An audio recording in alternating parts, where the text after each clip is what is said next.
Good morning and welcome to the Morning Scoop for Thursday, June 3rd. This is your daily Buckeye Fix. I'm Tom Orr. The Minnesota game is in 91 days, the game against Michigan in 177 days. I have a list on both my computer and my phone where I keep track of guests I want to have on for future episodes at some point. My guest today has been literally the first name on that list for about 4 months now, and I finally reached out to have him on. His name is Rob Ashe. He is the Director of Coaching Development at Championship Analytics. They are a company that does the math for college football coaches to help them optimize their in-game decision-making and hopefully gently guide them away from doing things like punting on 4th and 1 and plus territory and other things that you see me screaming about on Twitter every Saturday in the fall. Rob, thank you so much for joining me. Glad to be here, Tom. Thanks for reaching out. So how did Championship Analytics actually get started as a company?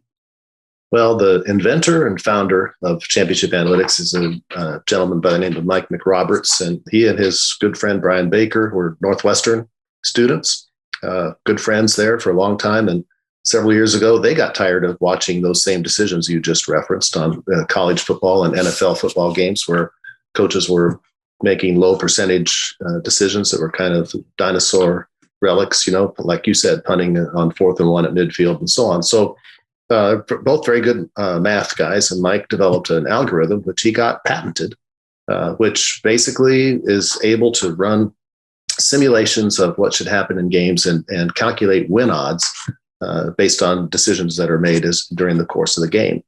And this algorithm creates a book, which we call our game book. And we give that to our teams every week, and it guides them through the key strategy decisions based on the win probabilities. That basically not only the probability of success on the particular play, like a 4th and 1 play, you might have a 70% chance of success on that play, but it's more than that. I mean, what happens, what are the likelihood of you scoring if you make it? What's the likelihood of your opponent scoring if you miss? And so on and so forth. They run simulations and so on. So it's kind of a long explanation, but basically it's a ingenious product that Mike invented, and he's tried to get it shopped out to some schools. And that was the hard part, really, for a couple of math guys from Northwestern to try to break into the college, and particularly the upper level college playing field and also the NFL. And that's where we came in. I was the head coach at Montana State, and one of my assistant coaches ran into Mike and Brian at the AFCA convention on the exhibitor floor. And he thought it was kind of interesting because he was a math guy. And so he brought it home to me at Montana State, and it took me several months to wrap my arms around it. And Mike actually flew out from Atlanta to Bozeman, Montana, and showed it to us. And we were one of the first schools at Montana State to sign up with Mike and his company.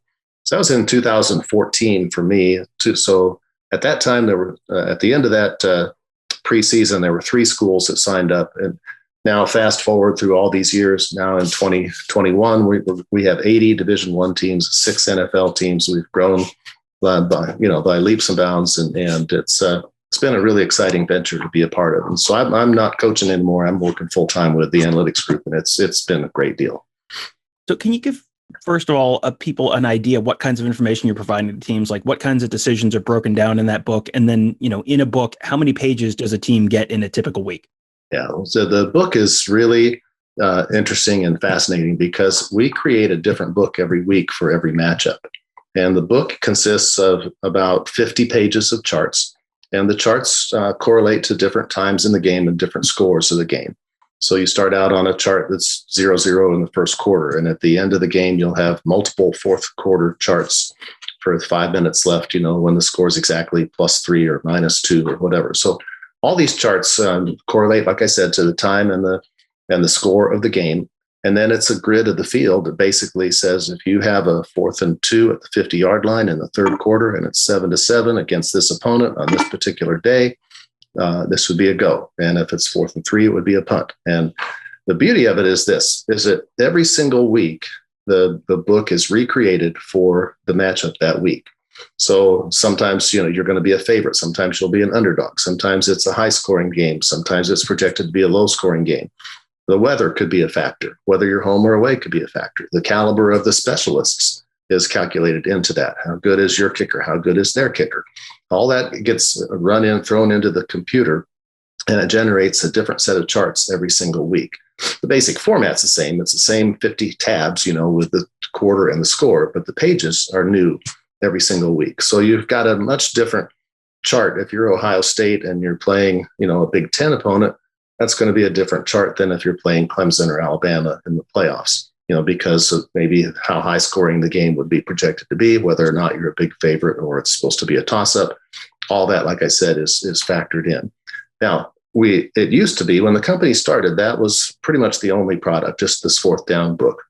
But over the years, we've branched out to where we cover strategy decisions across the board now for teams. So what to do on 2-point conversions. The analytics are very different on 2-point conversions than what the layman thinks should happen. And we can get into that a little bit if you want to.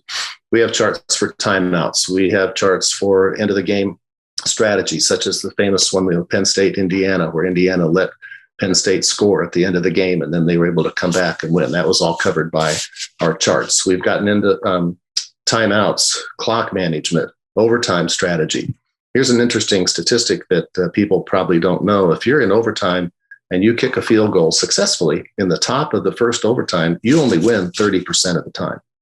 So teams are too passive in overtimes typically. Teams are also too passive in overtimes when they shut the other team out in the top of the overtime, and then they only need a field goal to win.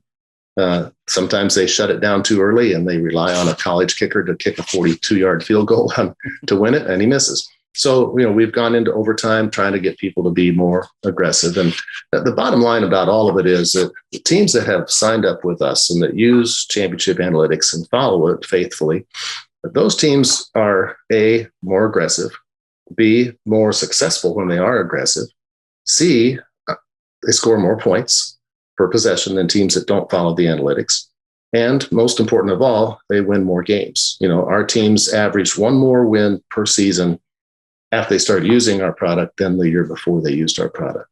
And so another one that's interesting, our teams also have fewer turnovers because our teams are not as, all or nothing on third and long. A lot of times our teams will run the ball on third and long to try to set up a fourth down that they can have a higher percentage of converting than they would have had on that third and long play. And that running play or that short pass or whatever they run in that situation is a safer play than the classic drop back pass that takes a while to develop and maybe results in a sack or an interception. So all those byproducts are part of the result, the end product from all these strategy decisions that we counsel teams on. It seems like coaches across the country at pretty much every level they're getting a little bit more savvy about some of the decisions you're talking about there, not automatically punting on 4th and 1 at midfield, for example. Right. So what is something that you still see teams doing pretty frequently just across the country that makes you just, either shake your head or throw your remote at the TV, depending on how angry you are? Yeah. First of all, fourth down aggression has been on the rise in college football. It's kind of interesting to look at it. I have some numbers here, for example, like in the 2020 season on 4th and 1s. Let's see if I can find here. So at 4th and 1s from the 50 back to the minus 40, that part of the field, for the 5 years prior to 2020, only 53% of the time were people going for it on 4th and 1. Now it's up to 70% on that 4th and 1 in that 10-yard increment. Okay. From the minus 39 to the minus 30, it used to be 29%. Now it's up to 40%, 46%. So you're starting to see some teams that are doing this, but it's primarily the CAI teams, the analytics teams. So yes, when we get frustrated with teams who don't go for it on these 4th and 1s pretty much anywhere on the field, because the statistics are very, very solid in favor of teams that go for it. In terms of points scored on the possession. One thing that teams don't think about when they punt is that they're accepting a 0 on that possession. And points per possession is still the most important statistic in football. How many times are you scoring based on how many drives you have? And so teams accept a 0 by punting, and then they think they're decreasing the other team's chances to score, which they are to a certain extent, but not nearly to the extent of the points that they're giving up. And so, but to answer your question, here's what bothers us. We see teams that are trailing in the second half, being too slow to ramp up their aggression. Okay. So it's the last half of the third quarter. You're down by 10 points. You get a 4th and 1 at the minus 30 and you punt the ball away. Or you get a 4th and goal at the 3 and you're down by 10 points and you take a field goal there. Those two areas are, people just have a difficulty ramping up their aggression. And so maybe they pass or they punt on a 4th and 1, or they take a field goal on a 4th and goal at the 3. The next time they get the ball, the best 4th down they can come up with is a 4th and 10. But now there's only 5 minutes left in the game, and they have to go for that one. And they have missed an opportunity earlier. So failing to ramp up the aggressiveness early in the game is probably the biggest one. And then the short field goals are the other one. Teams don't think about this, Tom. It's really an important factor. If you go for it on 4th and goal at the 2 and miss, your other team is pinned at the 2, right? If you kick a field goal there, you give the other team 25 yards of field position when you kick the ball off to them. Teams never seem to think about that. Not only that, but you settled for 3 points instead of 7, and you had a good chance to get a touchdown there instead of a field goal. So it's not just about the 4th down decision. It's about what happens after that decision. That's all rolled into these recommendations. And that's what bothers us with coaches that just can't see the big picture, I guess, of what needs to happen. They're so afraid of that press conference where they went for it on 4th and 1 and missed. Yeah, I think Ohio State fans right now are thinking back to the 2006 season, 2007 BCS National Championship game where Jim Tressel, who was always the punt and play field position guy, got down in the second quarter, tried to run on 4th and 1. Beanie Wells got tackled for a loss and set up Florida with a touchdown. And, I remember at the time saying, yeah, but that was the right call. Like it was odd for Tressel to do it, but it was the right call. But then I think the lesson that he took from that was, well, that didn't work, and then don't do it again. So yeah. Now, one thing that was interesting to me is you have a number of client testimonials on your website. You've got Lane Kiffin, Kirk Ferentz, Herm Edwards, Luke Fickell. You've also got Army head coach Jeff Monken, who I want to ask you about in a minute. But what struck me is you have young offensive guys like Kiffin, defensive-minded coaches like Fickell, older coaches like Ferentz and Edwards. This is obviously just, a small subset of the coaching community, but it seems like this is kind of hitting a critical mass across college football where it's not just the younger guys or the offensive guys who are willing to sit down, look at this stuff, and maybe question kind of the conventional wisdom on a lot of these things. That's such a good point, and it's really true. I mean, you take the guys like, I love to work with guys like Herm Edwards and Kirk Ferentz and Brian Kelley and some of these guys that are veteran coaches, and they've been around a long time, but they're not afraid to learn. They're not afraid to have another resource at their disposal to use during the games. And I think that's probably the common factor among all the coaches that use this is they don't have, so much ego that they are afraid to have outside help. All the coaches that sign up with us, they just want to have as much information as they possibly can so that they can make the best decisions, and they're competitive. They want to win. And they do see the correlation between making sound strategy decisions during games and winning. So Jeff Monken at Army, he's someone who really jumped out at me because, that has to be a fascinating program to work with because they have traditionally been, as have all the academies, much more aggressive on like 4th and short because they know that offense is built to move a few yards at a time. Mm-hmm. And they have really scared teams like Oklahoma and Michigan recently as a result of a lot of, converting on 4th down. And then, all of a sudden you have an 18-play drive going. Mm-hmm. But then their passing game is so different than a typical program. Like how different are the recommendations that Army gets for, 4th downs as compared to maybe a really explosive offense like Ole Miss? How different are those charts? Well, they're substantially different from week to week. And it's not just about the style of offense. It has to do more generally about pace of play. How many possessions do we think there will be in the game? And then how high scoring will the game be? And when you play Army, you're not going to see the ball very many times. And, because they're going to have those long drives like you talked about. And so you and Army and their opponent both need to be more aggressive on the 4th and short opportunities just because you have to try to get points on as many of those few possessions as you possibly can. You get a more high scoring, wide open game where there's 12 or 13 possessions as opposed to 7 or something in an Army game. Then the recommendations would be a little bit different. But it's not just about that. It's also about the matchup. Are you the favorite or the underdog? If you're the favorite in a low-scoring game, your book is going to be way different than if you're the underdog in what's projected to be a high-scoring game. So every week it's going to be considerably different. What Army does well, and this is an interesting topic, is they plan for that 4th down starting on 1st down. They do what we call sequencing, which is a really hot button word in our analytics. community right now, because it's one thing to know that 4th and 2 or less is going to be a go. And our teams know this, on first down. Every time you get a first down, the guy on the sidelines with our charts can say to the head coach, okay, it's 1st and 10 right now. 4th and 2 or less is a go.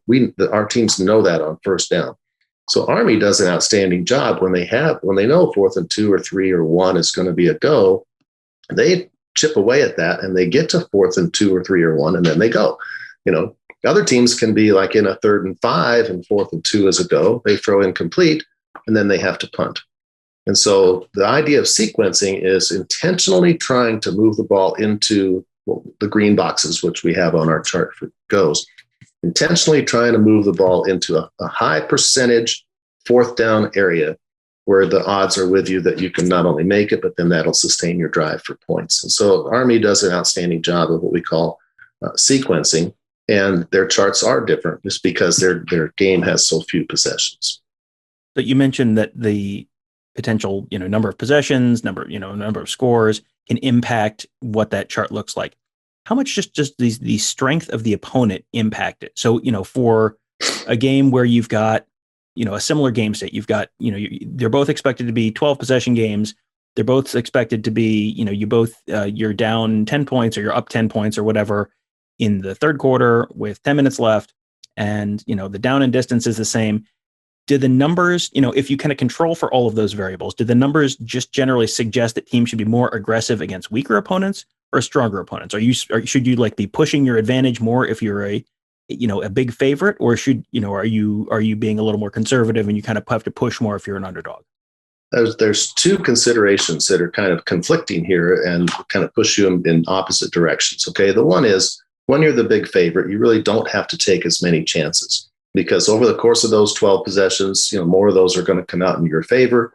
You'll be able to get the other team stopped more often if you're the big favorite. So that tones it down in terms of aggressiveness. However, if you're a big favorite, you're also more likely to convert on these 4th downs. And so that would push it to, in the other direction. So the magic of the book is that it blends all those things together.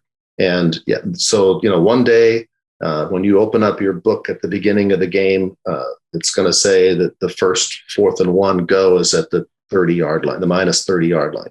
The next week you open up your book, it might not be to the 40-yard line. One week you might open it up and it's going to say 4th and 1 is a go everywhere on the field, all the way back to the minus 10.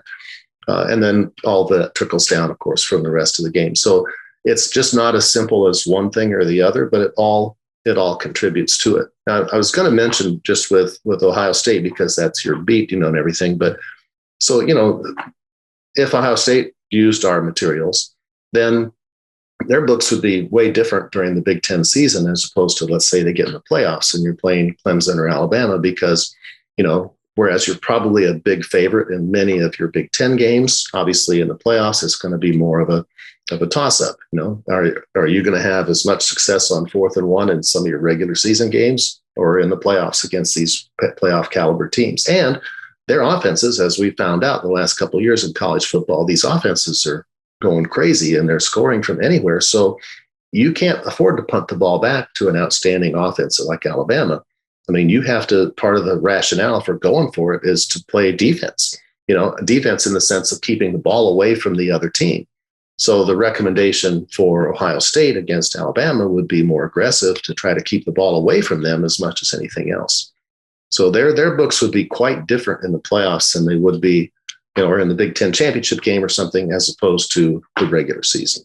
Yeah, the one that jumps out to me is I'm frantically trying to pull the box score up now. There was in the Fiesta Bowl against Clemson 2 years ago, Ohio State had the ball. They were up kind of late and had the ball, and I think it was like 4th and 3, something like that, maybe on about the plus 45. And Ryan Day made the decision to punt, and Clemson went right down the field, 4th and 4 at the Clemson 39, and took a delay of game penalty and punted it away with like 3 minutes left in the game. And at that time they were up by 2 points. And I remember thinking, like, I mean, I get it. Like, I get the field position and try and pin them deep, but like, I don't think that was the right call. And I mean, is that if it's a scenario like that where it's a 4th and 4, 4th and 3 on like the plus 40 with so little time left and a 2-point lead, I would assume that would probably, you're kind of, it's a little bit of an edge case, but that's probably, you'd be pushing them to go more or less. My guess is that would be a go in most situations. Yes. You get to the point in the game like that where potentially a first down there might actually close out the game. Just from a time standpoint, with the new set of downs, even if you didn't proceed on down and get additional points, just being able to keep the ball away from the other team's offense for the additional time period. The other thing we find that people don't factor in is that punting in positive territory, you punt in order to decrease the other team's chance to score. But when you punt from the positive part of the field, you can only flip the field so far, 20 something, and their touchbacks are 3 times as likely as pins. And so a lot of times people will punt the ball in the end zone. You take off the 20 yards for the touchback and the net is 19 or 26 yards or something. So the amount of decrease that you put on the other team's chances to score by 26 yards of field position doesn't come close to comparing the benefit that you would have had from going for it and making it. So that's another disadvantage of the punt in that part of the field. You mentioned earlier the 2-point conversion chart, and that's an area that I think for 30 years you've been hearing about, coaches checking the chart on what they should do for 2-point conversions. But it sounds like what was on that chart in 1994 or whatever is definitely not what is on your chart. So where is the conventional wisdom wrong on 2-point conversions? Well, there's a couple things. The part of it is just the statistics on 2-point conversions. So you're going to make 1 out of 2 2-point conversions. Okay. So the classic example is, let's say you're down by 14 points. Okay. And you score, and it's in the fourth quarter. One thing about our 2-point chart, when I coached, I had a 2-point chart that just was one line: margin, kick, or go for 2. Margin, kick, or go for 2. That's all. Our chart is graduated out by the time in the game. So we have first quarter recommendations, second quarter recommendations, and the fourth quarter is broken down into like 4-minute intervals, so that it's very specific to how much time is left. So back to my example, there's fourth quarter, down by 14, you score a touchdown. For years and years, everybody just simply kicked. Now you're down by 7. Then you score again, and now it's late in the game, and now you have that classic decision. Do we go for 2 to try to win?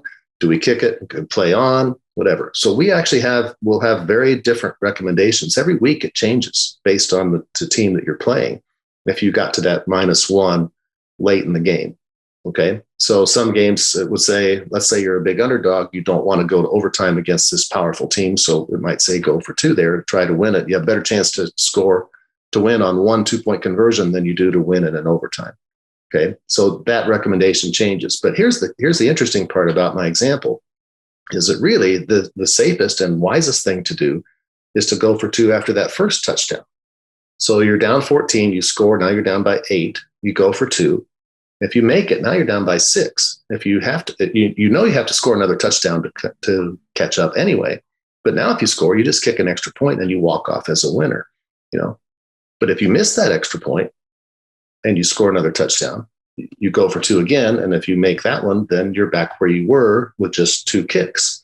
Since you make 1 out of 2 2-point conversions, and kicks are pretty much automatic, it's the same. The math is the same. You're going to make 1 out of 2, and you're going to make 2 out of 2, and you'll end up be tied. But if you go for it and make the first one, okay, then you can win with a PAT. And if you miss the first one, you have a safety net. It's not all or nothing.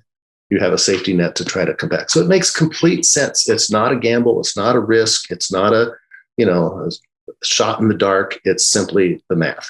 And very, very few teams follow it, although we've had several teams, Jim McElwain up at Central Michigan, Ryan Silverfield, and before him, coach of Florida State now, Mike Norvell. Those guys, they follow that 2-point chart and they do the right thing, coming back from behind. In fact, Memphis beat UCF this year. Both teams had 7 touchdowns. Memphis won the game 50-49 because of using the 2-point recommendations that we sort of like what I was just describing. So that's been fascinating. The other piece of it is what we call kicking the can down the road. This is the other one that is very interesting in the 2-point world, because people think of an 8-point game as being a 1-possession game, right? So you're down, you're down 12 and you kick, and now you're down 11. So you think, well, I need a touchdown and a field goal. Well, wait a minute. You also need a 2-point conversion. And, you should try that 2-point conversion when you're down 12 to find out if you make it or not, right? If you make it, now you're down 10. Now you do need a touchdown and a field goal. If you miss it, now you're down 12. Now you need 2 touchdowns. So teams don't go for it early enough, and they fail to define their strategy. They just kick the can down the road, and then eventually maybe they score late in the game, down 8. Now they have to make a 2-pointer. There's 30 seconds left in the game. If they miss the 2-pointer, game's over. If they tried that 2-pointer earlier, then missed it, then they would know they'd have to play faster. They know what they need. All those things get clarified. So those kinds of decisions are really important in the analytics world, and some teams are starting to catch on, and unfortunately, many teams are still, dragging their feet in the mud on this one. Yeah, that's so interesting, because I think the conventional wisdom there is, well, you put off the decision as long as possible, and it sounds like Right. the optimized decision is exactly the opposite. Exactly the opposite. Yeah. Yeah, but before I let you go, I wanted to get your thoughts on Kevin Kelley, because if people are wondering, why do I know that name? He's you know him as the guy who never punts, who was a Arkansas high school coach, won 1 million state titles by never punting, onside kicking it constantly, essentially just doing everything he can to get the ball and keep the ball at all times. Right. He is now moving to the college game. He just took the head coaching job at Presbyterian at the FCS level. He has always been one of the most fascinating people in football to me, because it's like this, it's like he's running this like sociological experiment. Like, what if I just tried to break football and, like the friend who plays Madden in the way that you absolutely hate. And, he's doing that in real life, and he's having a ton of success. So if he starts to have success at the FCS level, how much do you think that could change the way coaches approach things in their own programs at FCS, FBS, and, even Power 5 level? Well, first of all, hats off to Kevin for, being a pioneer really in looking at the game a different way. And I've talked to him a few times over the years and understand where he's coming from. His approach is cool. It's unique. It's very interesting. However, it's, and I like the part of it that just pushes people to be more aggressive. The problem is sometimes he errs on the side of being too aggressive. I mean, sometimes he goes, if you go for it every time on 4th down, there are going to be times when you get it right from an analytics standpoint, and there's going to be times you get it wrong from an analytics standpoint, because there are times when it is prudent to punt. Okay. Most of the time people punt too often, or they take field goals too often, but there are times when that's the right decision. There are times when it's 4th and 12 and you're on your minus 15-yard line. It's probably the right decision to punt. And so, Kevin gets it right a lot of times. And, it's a simple approach because there's really no decision making. We're just going to go all the time.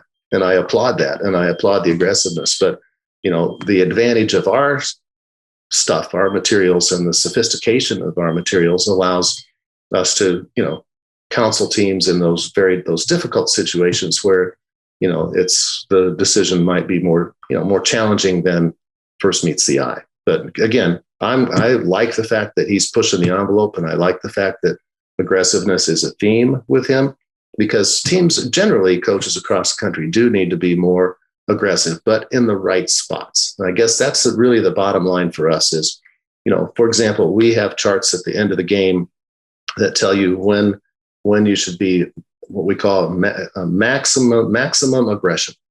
So you get in a position where if you get one more first down, you can take a knee and the game's over. Okay. And so the risk is very, very worth it. Might be 4th and 1 at the minus 35. Okay. And it's a close game, but if you get the first down, the game's over. All right. That's a time when maximum aggression gives you maximum rewards. And so you go for it there. But if it's 4th and 1 and there's 12 minutes left in the game, or 4th and 2 and there's 12 minutes left, then the best thing to do is punt. And so, the sophistication of our materials gives coaches the comfort of knowing that there are times to do this and times to do that.